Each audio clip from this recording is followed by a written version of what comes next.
Assalamualaikum warahmatullahi wabarakatuh. Halo, jumpa lagi dengan saya Ainur Rohmah, calon guru penggerak angkatan 7 dari SD Negeri 7 Karangharjo, Kecamatan Glenmore, Kabupaten Banyuwangi. Kali ini saya akan menampilkan aksi nyata modul 1.4 Budaya Positif. Latar belakang dari aksi nyata yang telah saya lakukan adalah menciptakan lingkungan belajar yang positif, aman, nyaman, menyenangkan, dan berpihak pada murid, sehingga murid memiliki karakter yang baik sesuai yang kita harapkan, yaitu profil pelajar Pancasila. Beberapa tujuan aksi nyata yang telah saya lakukan, yang pertama, mewujudkan pembelajaran yang berpihak pada murid. Yang kedua, mewujudkan suasana belajar yang aman, nyaman, dan menyenangkan di kelas maupun di sekolah. Yang ketiga, terciptanya disiplin positif melalui keyakinan kelas. Dan yang keempat, mewujudkan karakter murid yang sesuai dengan profil pelajar Pancasila. Tolak ukur keberhasilan aksi nyata yang saya lakukan yaitu murid dengan didampingi guru mampu membuat keyakinan kelas sesuai dengan nilai-nilai kebajikan universal.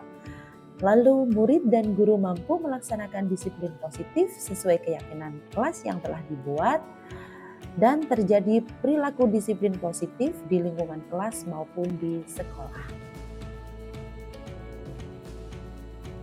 Lini masa tindakan aksi nyata yang saya lakukan yaitu terjadi pada bulan Januari tahun 2023. Minggu ke-1 yang saya lakukan adalah menghadap kepada Kapollah untuk menjelaskan pentingnya penanaman budaya positif serta memohon izin untuk diseminasi kepada rekan guru. Selanjutnya pada minggu kedua yaitu pelaksanaan aksi nyata berupa pembuatan keyakinan kelas pada kelas yang saya ampu atau kelas 6. Selanjutnya minggu ketiga yaitu saya laksanakan aksi nyata berupa diseminasi budaya positif kepada rekan guru. Berikutnya pada minggu keempat saya berkoordinasi dengan wali kelas untuk membuat keyakinan kelas pada kelas masing-masing. Berikutnya pada minggu kelima, saya melakukan evaluasi dan refleksi dari hasil aksi nyata yang telah saya lakukan. Demi kelancaran pelaksanaan aksi nyata ini, saya membutuhkan dukungan beberapa pihak, yaitu kepala sekolah, rekan sejawat, siswa, serta wali murid.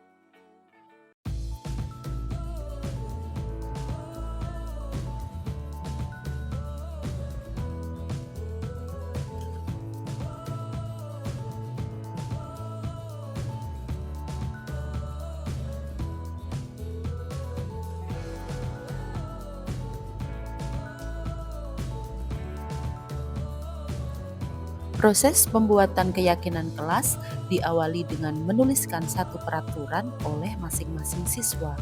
Kemudian dari peraturan tersebut kita seleksi dan kita rubah menjadi kalimat positif yang terdiri dari beberapa poin berupa keyakinan kelas.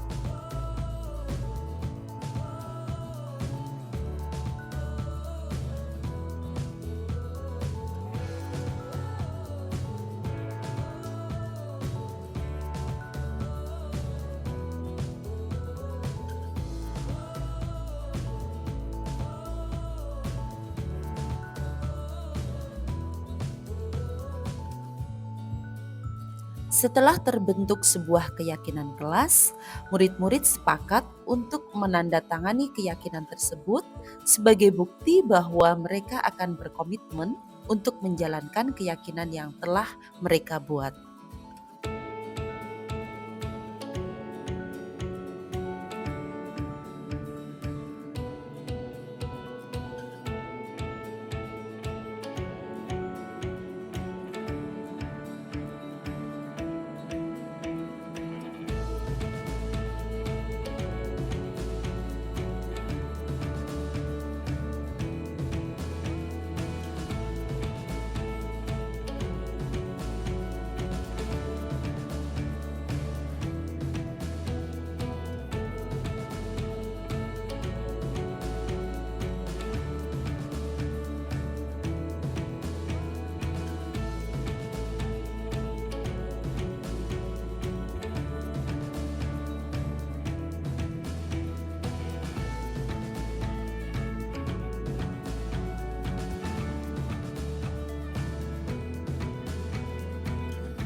Bismillahirrahmanirrahim. Assalamualaikum warahmatullahi wabarakatuh.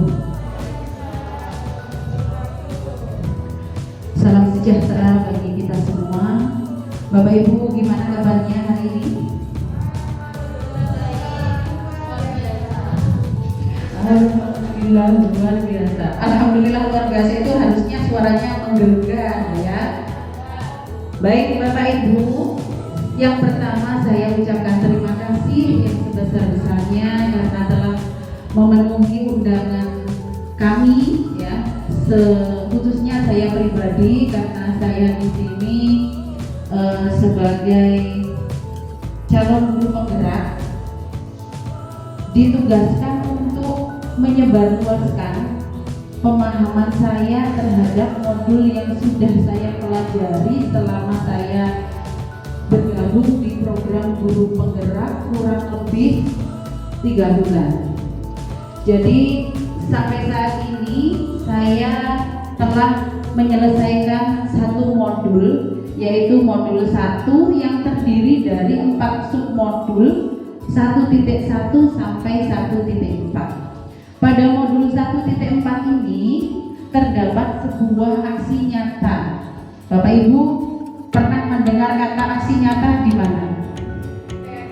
PMN, betul ya. Jadi untuk saat ini memang kita itu tidak boleh belajar hanya cukup dengan teori saja, ya. Semua pembelajaran materi-materi itu wajib diaksi nyatakan supaya kita benar-benar mendapatkan ilmunya secara real.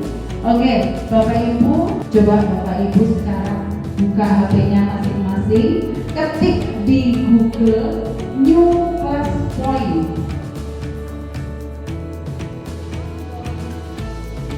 Ya, newclasspoint.com.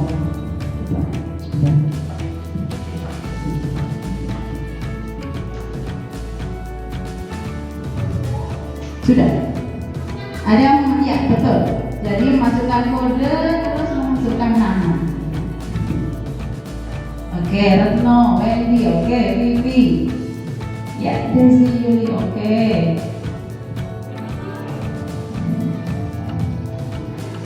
Yuk.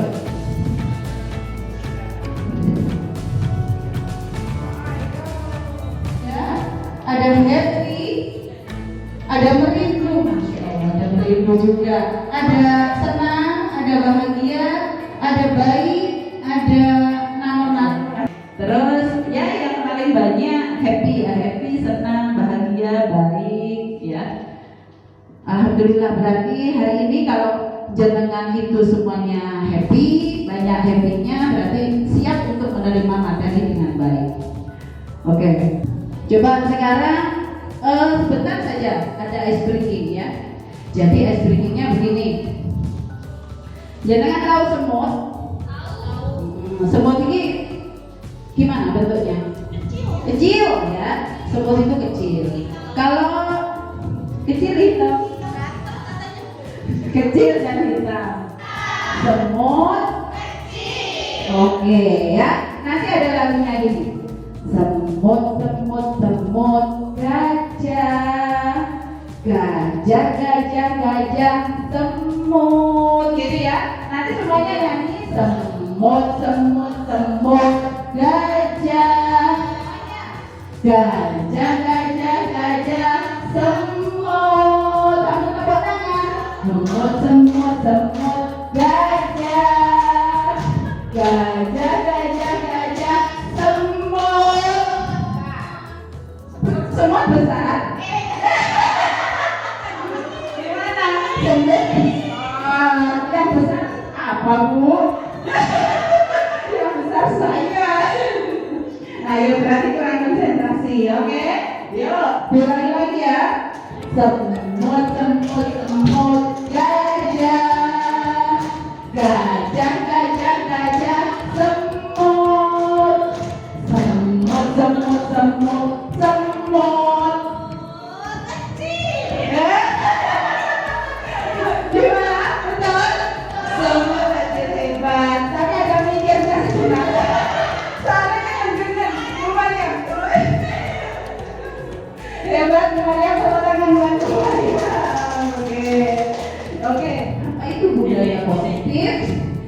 Nanti kita akan mengetahui setelah kita mempelajarinya.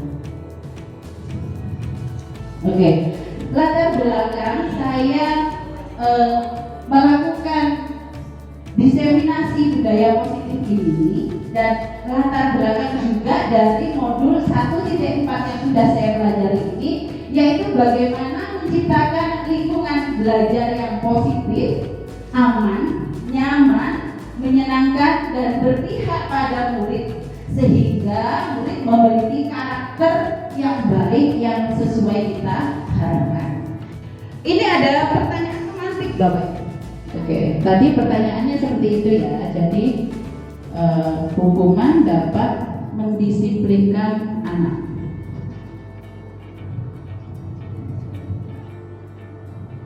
Masih ada 3 orang yang menjawab.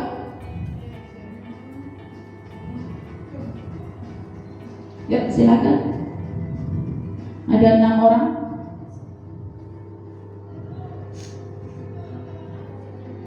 Oke. Bu Siti tadi menjawab benar. Hukuman dapat mendisiplinkan anak. Coba saya pengen tahu alasannya. Kenapa jenengan jawab itu? Menurut saya, kalau siswa itu dihukum, mungkin ada beberapa orang kalau ngomong dihukum, oh itu menyakiti siswa, tapi hukuman itu kan tidak harus yang keras. Ada hukuman yang mendisiplinkan menurut saya. Contohnya? Misalkan anak itu terlambat, nah, kita kasih suatu tugas bagi dia, tapi itu tidak berupa kekerasan kan? Tidak harus kekerasan. Nggak berupa kekerasan fisik? Ya. Oke. Anak itu sebenarnya tidak bisa menulis dengan bagus. Lalu kita suruh nulis dia di buku, yang tadinya tulisan bagus, coba ini nanti dibetulin di rumah, dikasih tulisan yang bagus, dan itu juga menurut saya sudah jadi hukuman. Oke. Karena melihat kekurangan dia apa, hukumannya disesuaikan dengan kekurangan anak tersebut. Oke, siap. Yang lain berarti menjawab tidak setuju. Coba monggo yang berkenan. Bu Wendy. Ya. Kenapa jenengan kok menjawab tidak tepat atau hukuman itu tidak bisa mendisiplinkan anak?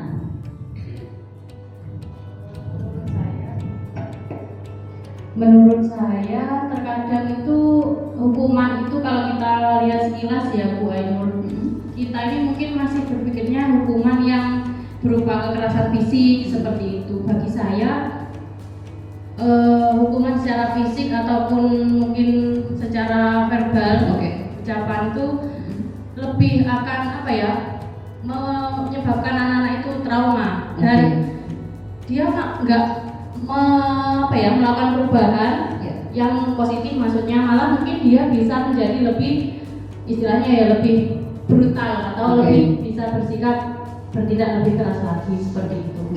Terima kasih jawabannya ya. Jadi ada 2 versi jawaban, setuju dan tidak setuju dengan alasan masing-masing. Oke, lanjut ya.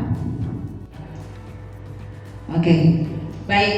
Nanti ketiga pertanyaan pemantik tersebut akan kita temukan jawaban yang real, yang ilmiah dan berdasarkan sesuatu yang telah diteliti oleh para pakar ya. Topik pada hari ini itu ada 6 Bapak Ibu ya.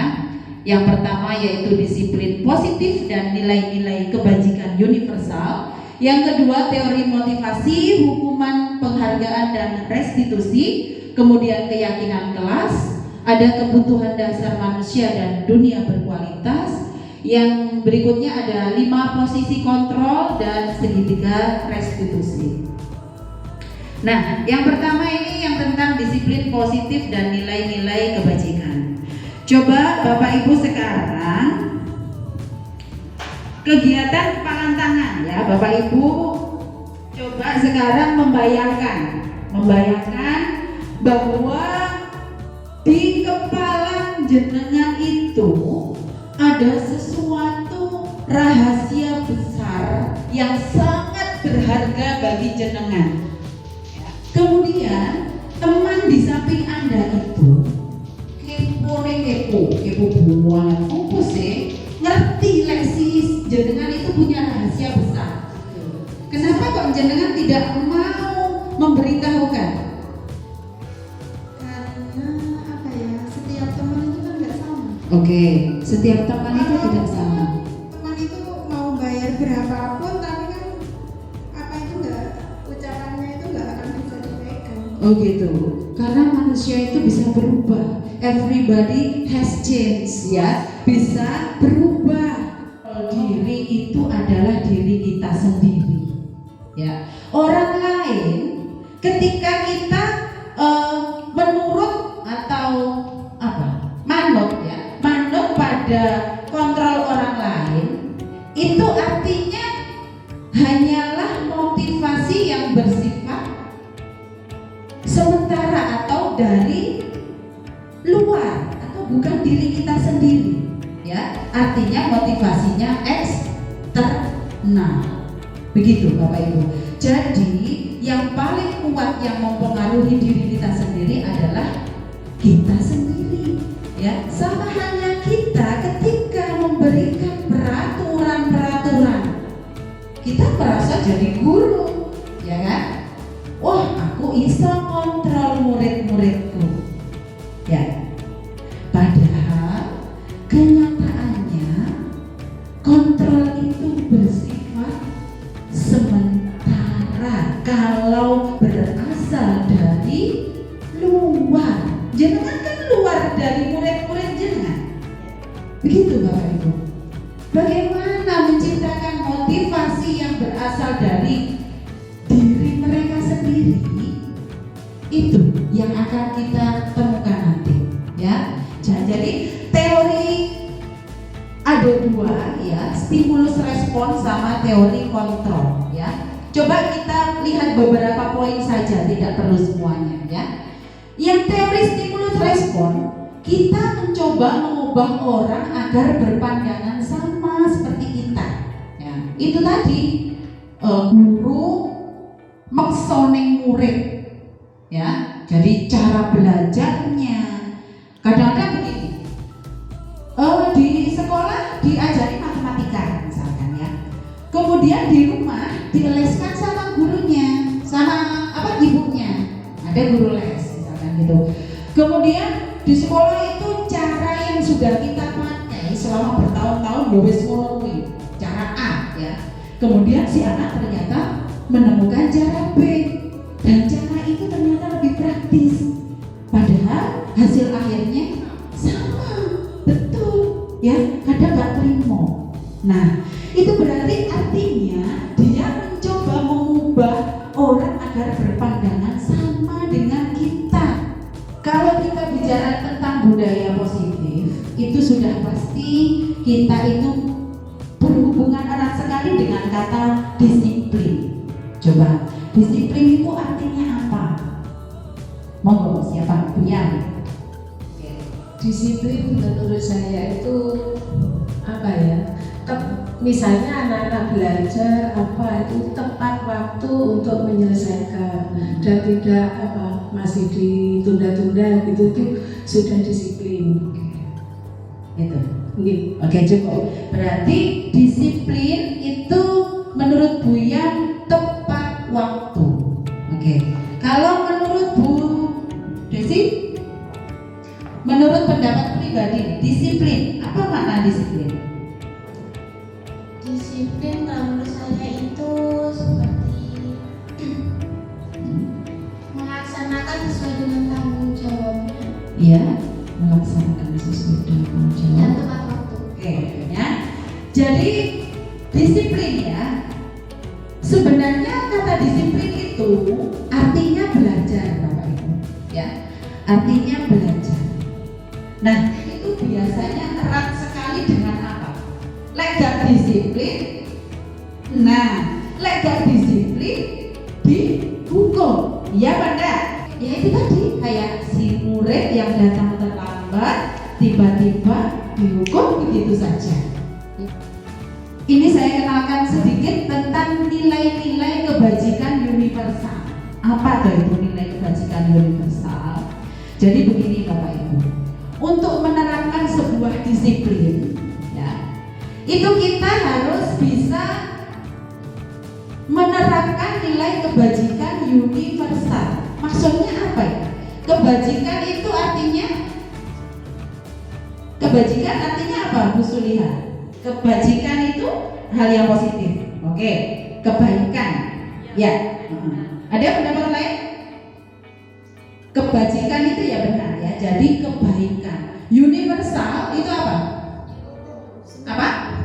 Menyeluruh atau umum ya. Jadi nilai kebajikan universal itu nilai-nilai positif atau kebaikan yang bersifat umum dan menyeluruh. Tidak pandang suku, tidak pandang agama, tidak pandang ras, dan apapun itu. Ini tadi yang teori motivasi perilaku manusia ya. Jadi ada motivasi perilaku yang dilakukan ada 3 macam ya. Motivasi perilaku manusia oleh Diane Bowson itu ada 3 macam. Ini kembali ke yang awal tadi ya. Kita melakukan kebaikan itu alasannya apa? Apakah untuk menghindari ketidaknyamanan atau hukuman? Misalkan gini, aku kok tak teko isuk lah ben gak dirasani kancane. Pernah jenengan melakukan seperti itu? Ya.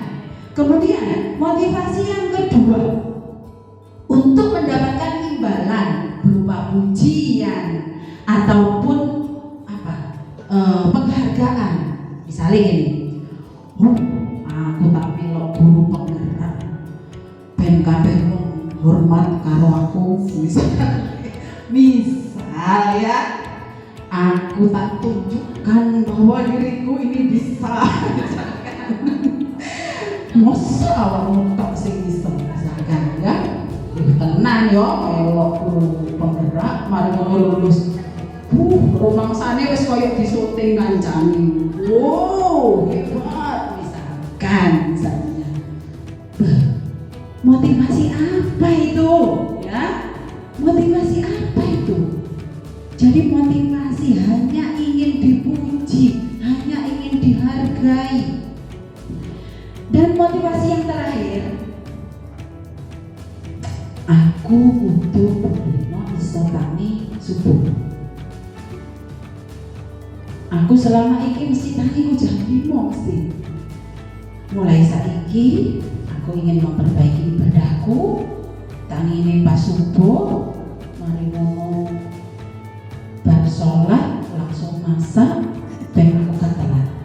Pokoknya komitmen pada diriku sendiri. Ya Allah, semoga berhasil ya Allah. Jam 3.30 ya, mari ngomong mulai kok saya tua kok ini mulai karena saya tadi dulu ya itu belum berhasil hari pertama ya, tapi dia tetap berkomitmen. Aku Dewi gak berhasil, aku saiki kudu berhasil ya Allah, tolong aku ya Allah. Bagi sholat isya itu mohon sama Allah, ya Allah jadikan saya manusia yang lebih baik lagi. Jadikan saya manusia yang bisa berkualitas, jadikan saya guru yang lebih baik. Akhirnya berkomitmen dia, membulatkan tekad, mengepalkan tangan, ya aku bisa. Akhirnya dia betul waktu subuh dia langsung bangun, langsung sholat. Ya Allah, terima kasih ya Allah, sekarang saya sudah menjadi sedikit lebih baik. Saya berterima kasih ya Allah ya. Akhirnya sholat subuh dengan penuh khusyuk ya. Setelah itu dia mandi, kemudian berangkat sekolah dengan cerianya, santai, gak usah kebut-kebut. Setelah datang, ya Allah, biarin aku teko di sini. Ya Allah, di hari apa ini? Mari ngono. Terus apa jenenge? Nota-nota ya kan? Nyiapne murid baris. Ya Allah, tiba ini rasane dadi wong disiplin, tiba lebih lega, lebih nyaman. Iya napa boten? Iya. Mari Mari ngono koncone teko senyum ya ta. Oh gak bingung. Bukan aku piye iki ngono ya. Ya bener. Nah, mari teko wis penak. Piye po ngono nek ati ayem. Habis itu terus nyalam-nyalami kancane. Apa meneh iso sampai nyalam-nyalami muridé kayak gitu. Ya, betapa indahnya. Ya. Nah, gitu. Itu yang ketiga itu adalah motivasi yang paling baik. Ya. Jadi motivasinya berasal dari mana? Dari diri sendiri. Karena ingin menjadi orang yang lebih baik. Itu. Oke. Nah, ini lanjut aja. Nah, coba ini ada sebuah ilustrasi sedikit aja ya. Jadi seorang guru ya, namanya Ibu Anas. Murid-muridnya itu tidak bisa tertepas dari baris itu macam waduh besar-besaran kayak gitu. Nah, kemudian Bu Anas ini gimana ya caranya anak-anak itu bisa tertib? Oh, saya punya cara. Saya akan kasih bintang penghargaan kepada mereka yang tertib. Nah, dari setelah beliaunya mengumumkan kepada murid-muridnya, oh ternyata reaksi murid-muridnya bagus. Bu, hari ini saya tidak berdesak-desakan. Ya, anak-anak rapi masuk ke kelas karena ingin mendapatkan bintang atau reward. Reward tadi bahasa Indonesianya apa? Tadi di awal penghargaan, ya kan? Nah, tadi jenengan bilang penghargaan itu akan memberikan apa? Motivasi. Ya, oke. Coba kita telaah lebih lanjut. Apakah benar hal itu? Nah, setelah itu Bu Anas pada suatu hari tidak masuk karena sakit, digantikan oleh Pak Heru. Nah, ngisi kelas 2. Pak Heru gak ngerti dengan peraturan Bu Anas memberikan reward bintang tadi, gak ngerti Pak Heru. Biasa aja dia masuk. Ternyata anak-anak itu balik meneh masa-desaan sampai tahu ibu-ibu. Nah, kenapa hal itu bisa terjadi? Karena beda guru. Beda guru. Dan yang guru yang baru itu nggak ngasih reward. Aha. Jadi udah kebiasaan dari guru yang Iya. bukan. Artinya berarti reward itu tadi pengaruhnya positif atau negatif ya? Positif. Benar. Tergantung sama gurunya. Nah, berarti motivasinya Dari eksternal. nah, eksternal. Kalau masih eksternal guys, itu berarti artinya belum positif. Ya, dibilang kebiasaan disiplin positif itu jika benar-benar berasal dari diri kita sendiri atau internal. Buktinya setelah tidak dapat reward, mereka brutal lagi. Nah, artinya mereka melakukan kebaikan hanya untuk mendapatkan reward. Hati-hati Bapak Ibu. Ya, coba Bapak Ibu di sini akan saya kenalkan tentang hukuman. Tadi sudah di awal ya. Ada juga konsekuensi. Kira-kira ada bedanya hukuman dan konsekuensi? Monggo Bu Vivi, tadi belum ya. Coba sebelum menjawab pertanyaan ini, kira-kira apakah perbedaan dari hukuman dan konsekuensi? Kalau menurut saya hukuman itu diberikan hanya kalau ada kesalahan. Oke. Menurut saya. Ya, boleh. Memang menurut jenengan. Oke. Kalau konsekuensi itu tetap berlaku tanpa kesalahan dan ada kesalahan. Oke. gitu. Oke. Kalau begitu coba jenengan lihat di situ. Yang pertama, ya, coba menurut jenengan itu hukuman atau konsekuensi? Nomor 1, mencatat 100 kali di dalam buku kalimat saya tidak akan terlambat lagi karena dia terlambat ke sekolah. Bagaimana? Hukuman. Oke. Yang kedua, lari mengelilingi lapangan basket 2 kali karena terlambat hadir di sekolah. Hukuman juga. Oke. Membersihkan tumpahan air di meja tulis karena tersenggol pada saat belajar. Konsekuensi. Oke. Dari pernyataan jenengan tadi ya, benar ya, jadi mencatat 100 kali dalam buku kalimat saya tidak akan terlambat lagi itu merupakan hukuman. Oke, ini jawaban yang betul ya. Yang kedua juga hukuman.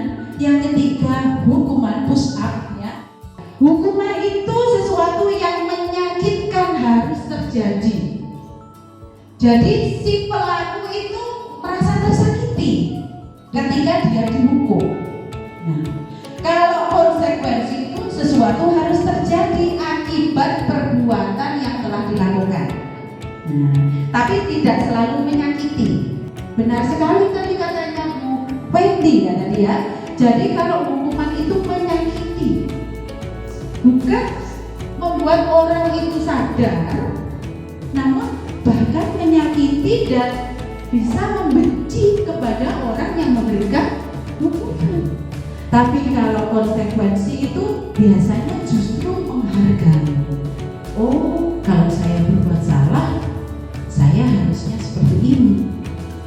Ini konsekuensi yang harus saya lakukan. Begitu. Nah, tadi ada hukuman, ada konsekuensi, dan yang terakhir ini yang paling bagus Bapak Ibu, namanya restitusi. Ada yang tahu restitusi? Ya. Jadi restitusi itu gini. Proses menciptakan kondisi bagi murid ya untuk memperbaiki kesalahan mereka. Ya. Tidak perbedaan dari yang pertama tadi, ada hukuman, konsekuensi, restitusi. Yang paling sempurna itu adalah restitusi. Jadi itu adalah identitas sukses untuk mengembalikan kebaikan pada si anak itu, meskipun dalam kenyataannya dia sedang melakukan kesalahan, tapi kita masih bisa menciptakan, mengembalikan identitas baik mereka dari kesalahan itu. Apapun kesalahannya pasti ada sisi positifnya. Oke, ini ya, bukan untuk menebus kesalahan, tapi belajar dari kesalahan. Itu restitusi. Nanti ada contoh untuk memperbaiki hubungan. Kemudian menawarkan kebaikan, bukan memaksa. Jadi anak itu diajak komunikasi, sajane harusnya gimana toh kamu bersikap itu. Ya. Jadi ditawarkan. Semua orang itu yakin kok, pasti dia tahu sebenarnya baik buruk itu pasti tahu. Ya, cuma kadang-kadang keadaan itu memaksa untuk dia berbuat seperti itu. Ya, oke. Ya, biar tidak ngantuk. Ya, yuk. Kita ice breaking dulu. Ya coba, satu jari kanan, satu jari kiri, ku gabung jadi dua menjadi jembatan. Dua jari kanan, dua jari kiri, ku gabung jadi empat menjadi kamera cekrek. Ya, tiga jari kanan, tiga jari kiri, ku gabung jadi enam menjadi kelinci lompat. Empat jari kanan, empat jari kiri, ku gabung jadi 8 menjadi menara tinggi. 5 jari kanan, 5 jari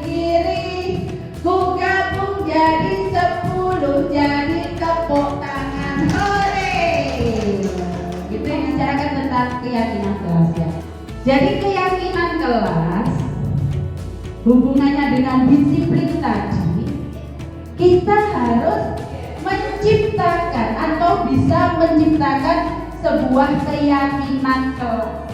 Oh betul saja nih keyakinan kelas, istilah apa lagi ya? Nah yang pertama ya, keyakinan kelas itu isinya adalah nilai-nilai kebajikan apa tadi? Universal. Ayo sekali ngomong gak? Jadi keyakinan kelas itu isinya nilai-nilai kebajikan universal. Arek-arek jenengan suruh membuat peraturan sendiri yang dibuat oleh mereka sendiri, disepakati mereka sendiri, dan dilaksanakan oleh mereka sendiri. Harapannya ya, harapannya supaya apa? Motivasi yang muncul itu berasal dari diri sendiri. Itu. Ini adalah salah satu usaha Bapak Ibu. Salah satu usaha supaya anak itu melakukan kebaikan dari dirinya sendiri. Ya. Jadi misalkan ya, tidak boleh mencontek misalnya. Mencontek itu perbuatan yang apa sih? Perbuatan tercela. Terus perbuatan apa lagi? Tidak benar, tidak baik. Tidak mencontek berarti gak jujur, iya kan? Kan gak jujur. Harusnya kayak ujian ya jujur aja sesuai kemampuan. Nah, tidak mencontek itu berupa peraturan. Tapi kalau jujur itu adalah keyakinan. Zaman dulu di kelas itu peraturan. Tidak boleh terlambat, tidak boleh mencontek, tidak boleh mengganggu teman, dan tidak boleh yang lain. Ya Pak ya? Kalimat-kalimat yang muncul itu adalah kalimat negatif. Tidak boleh. Padahal ya, kalimat-kalimat itu bisa dirubah menjadi kalimat yang lebih baik berupa kalimat positif. Contohnya itu tadi, bersikap jujur ya. Coba kalau tidak boleh mengganggu teman, kalau dirubah menjadi kalimat positif berupa keyakinan kelas apa? Ayo silakan, siapa saja boleh. Nah, kalau tadi tidak boleh mencontek kan bersikap jujur. Saiki tidak boleh mengganggu teman. Apa? Rukun? Bisa jadi ya. Oke. Jadi peraturan kelas yang tadi ya, itu lingkupnya kecil. Nah, kalau keyakinan itu lingkupnya lebih besar, lebih luas. Betul. Nanti dengan adanya peraturan keyakinan akan menciptakan lingkungan yang positif. Dari kelas-kelas itu tadi yang sudah menerapkan atau keyakinan kelas, maka di sekolah ini bakalan tercipta yang namanya budaya positif. Ya. Jadi mulai sekarang mari kita terapkan ya, kita terapkan dari peraturan yang tadi, jenengan bisa konversikan menjadi sebuah keyakinan. Ya, di sini saja saya punya contoh ya. Ini ya.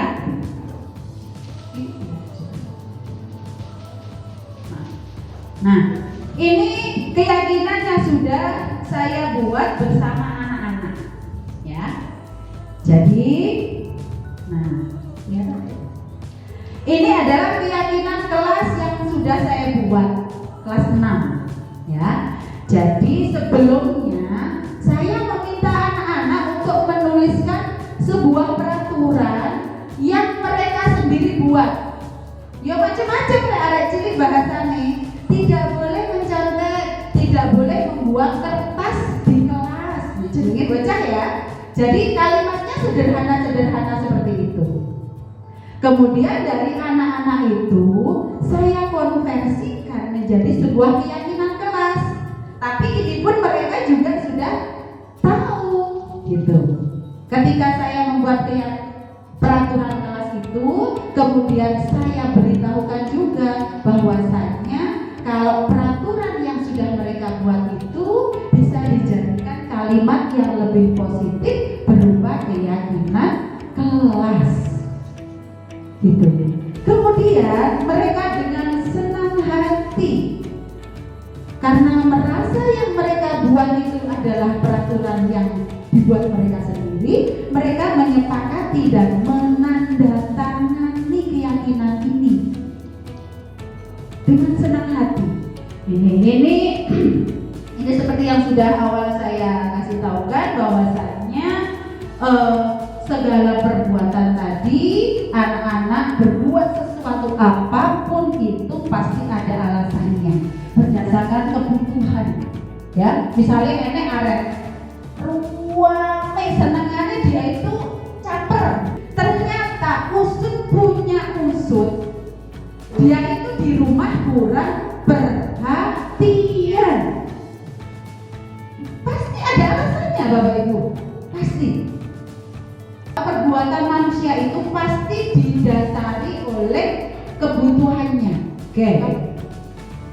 Nah, sekarang ini ada 5 posisi kontrol. Saya mau memberikan sebuah video. Nanti jenengan bayangkan sendiri, jenengan itu ada di posisi yang mana. Oke.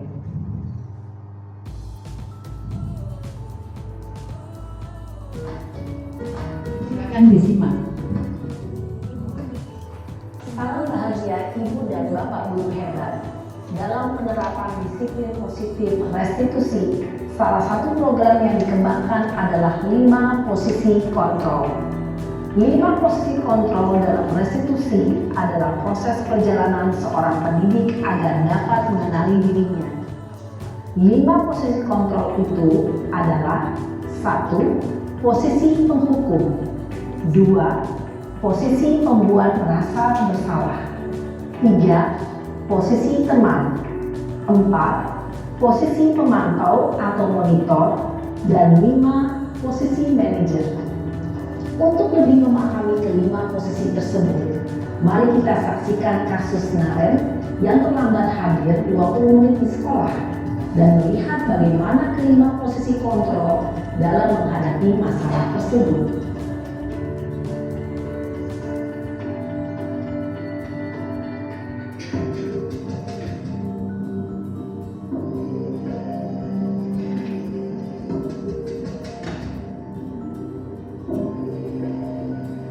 Naren, sini kamu. Selamat pagi, Bu. Selalu terlambat. Kamu deh, pasti terlambat. Maaf, Bu. Saya Apa?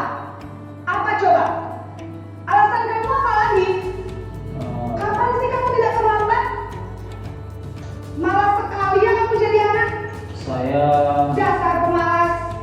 Gak kapok-kapok sih kamu. Sudah berapa kali terlambat? Sana, kamu keliling lapangan basket 2 kali. kenapa saya harus keliling lapangan basket, Bu? Kenapa? Kamu melawat ibu. Berani-beraninya jawab. Sudah terlambat, masih berani jawab pula. Sekarang, keliling lapangan basket 5 kali sekalian. Biar kapok. Cepat. Pergi sana ke lapangan basket. Posisi penghukum biasanya berbicara dengan nada tinggi, menghardik, menunjuk-nunjuk, menyakiti, dan menyindir. Hukuman bisa berupa fisik maupun psikis.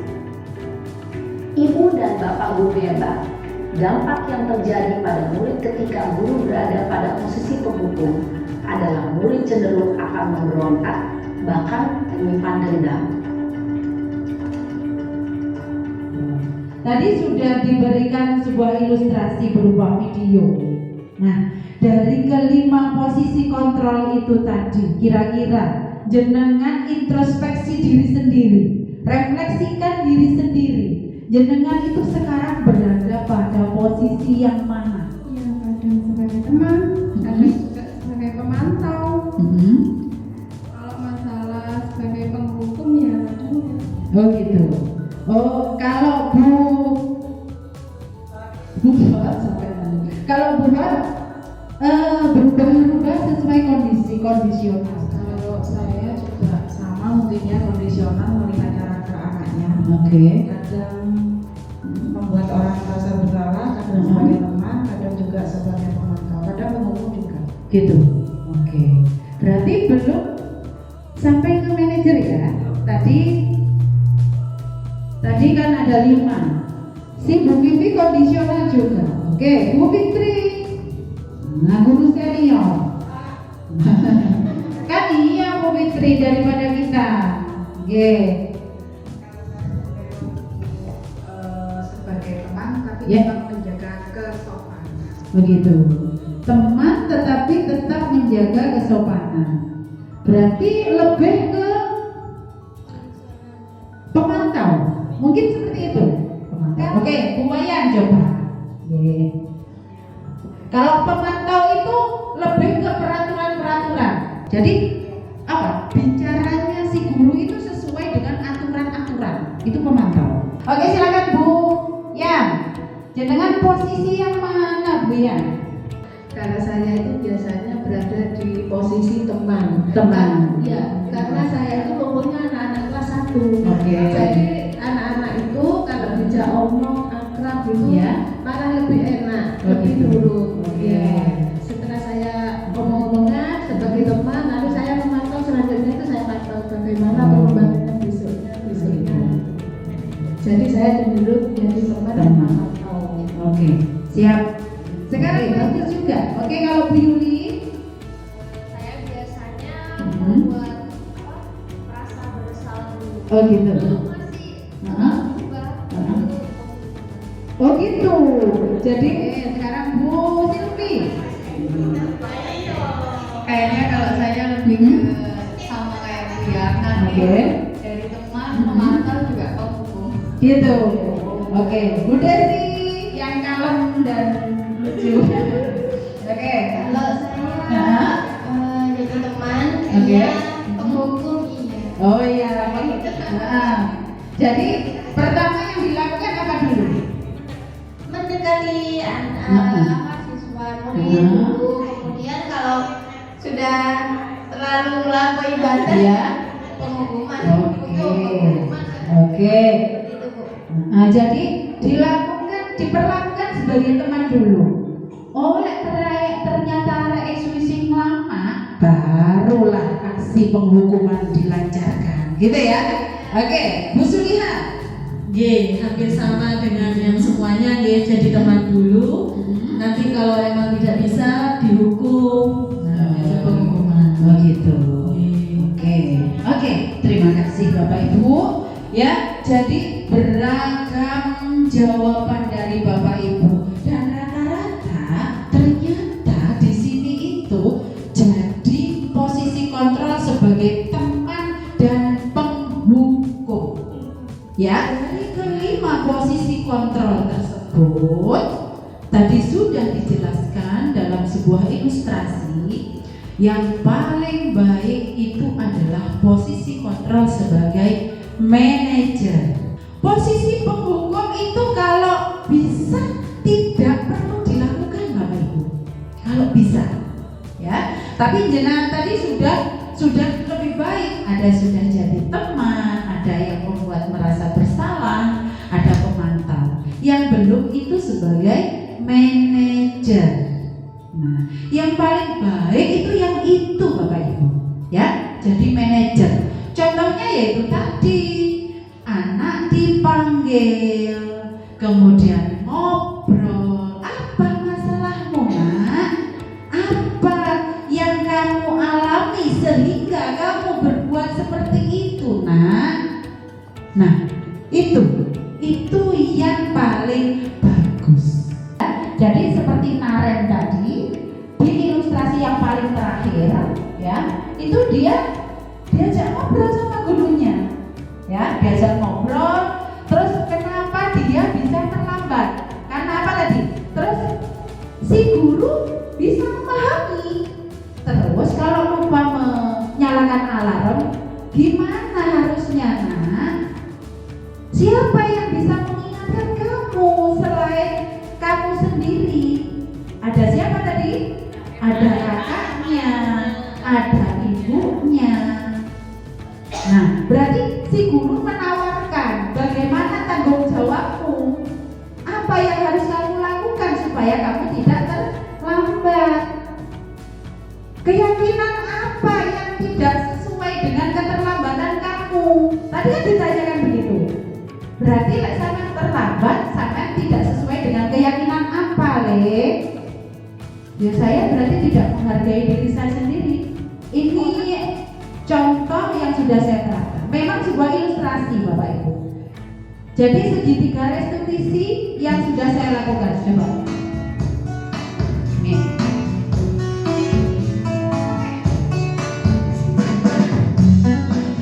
Ada 3 langkah-langkahnya. Yang pertama, menstabilkan identitas, memvalidasi tindakan yang salah, dan menanyakan keyakinan. Ini kasus 1 ya, 1 kasus saja.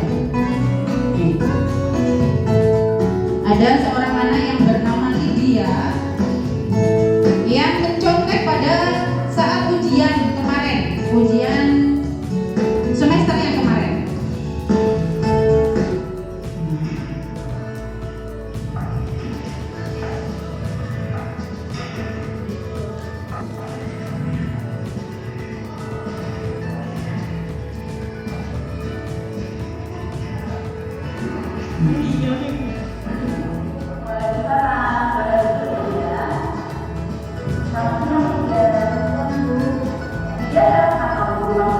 Jadi seperti itu Bapak Ibu, ketika anak melakukan perbuatan kesalahan, kita panggil, kita eksplorasi apa yang sedang dia alami sehingga dia bisa seperti itu, gitu ya.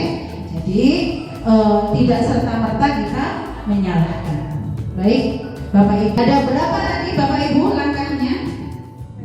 Ada 3 ya.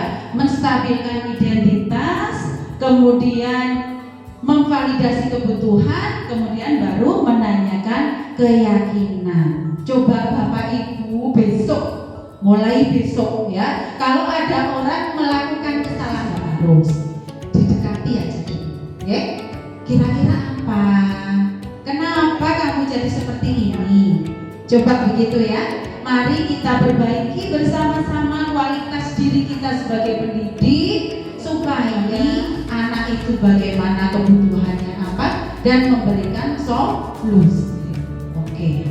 Baik Bapak Ibu, terima kasih atas perhatiannya Bapak Ibu mulai dari tadi sampai sekarang, ya. Nanti saya minta beberapa testimoni Bapak Ibu ya. Jadi setelah jenengan mengikuti diseminasi budaya positif ini, hal baru apa yang mengubah paradigma saya yang saya dapatkan?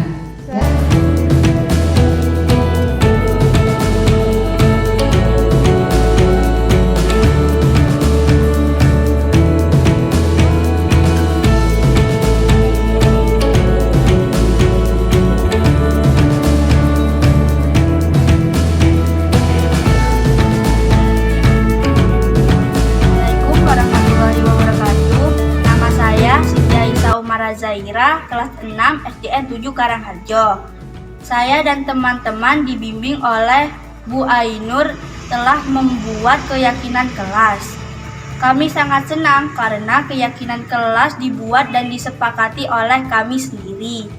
Saya dan teman-teman telah sepakat untuk melaksanakan keyakinan kelas kami dengan baik.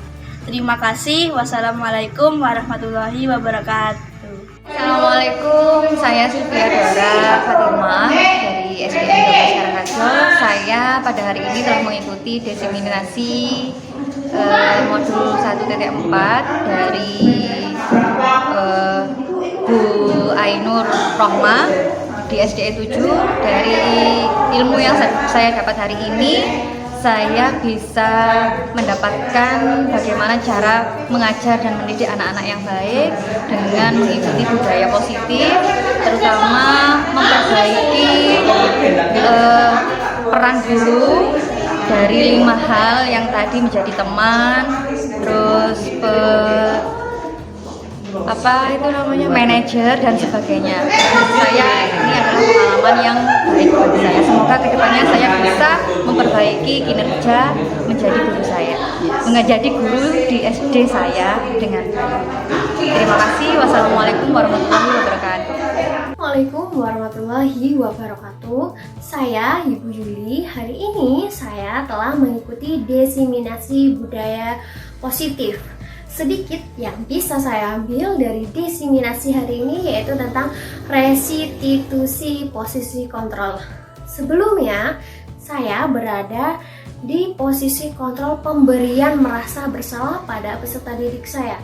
Ketika peserta didik saya melakukan kesalahan yang sama, saya cenderung melakukan pemberian hukuman. Nah, ternyata itu salah. Semoga dari diseminasi hari ini saya mengubah posisi kontrol saya menjadi posisi kontrol manajer dan tidak melakukan penghukuman terhadap peserta didik saya. Terima kasih. Assalamualaikum warahmatullahi wabarakatuh. Hari ini hari Rabu tanggal 18 Januari 2023, saya itu mengikuti diseminasi budaya positif yang disampaikan oleh calon guru penggerak yaitu Ibu Ainur Rohmah. Di sini saya merasakan saya mengikuti diseminasi ini kayaknya saya itu masih kurang begitu bagus untuk menjadi guru.